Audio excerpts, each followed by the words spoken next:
senior fellow at the Jerusalem Institute for Strategy and Security and an international relations expert. And we had now two more of these mysterious deaths or killings in Iran, Emmanuel, which really does look like some kind of shift in the Israeli strategy, striking in Iran. But at the same time, as we see, resulting in Turkey, there are repercussions to this kind of strategy, if that's what it is.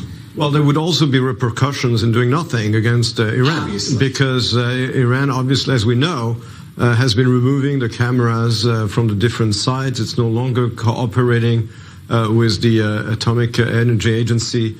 And therefore, obviously, also the whole idea of having a new agreement being reached with Iran, I think now is no longer on the table. So we are reaching really the point of truth with the Iranians. And I think this is also why Israel is upgrading supposedly reportedly its actions against, as we said, the head of the octopus. And yes, obviously there are risks involved in doing that because of possible retaliation. But of course, there's a bigger risk yet of not doing anything. And I think the fact that President Biden is coming next month in Israel and in the Middle East goes to show, I think, that Israel and the U.S. are really trying to figure out a strategy vis-a-vis Iran in lack of an agreement.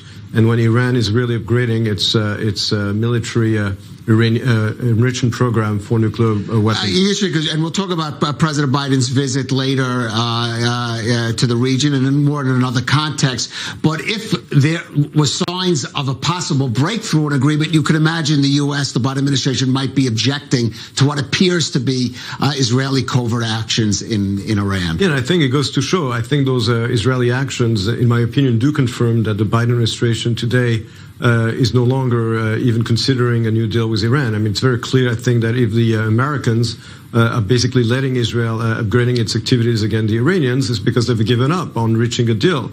We already passed that because the Iranians, of course, have also already reached the threshold of a nuclear weapon, and therefore, at this point, even by the Americans' admission, there would be no point really of reaching an agreement. And I think that the fact that Israel is upgrading its activities against the Iranians goes to show that I think the Americans themselves have really given up on reaching a new deal.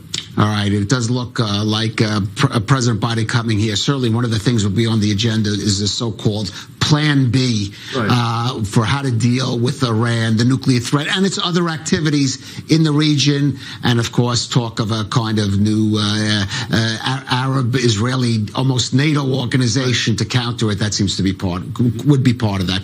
Professor Emmanuel Navon, thank you for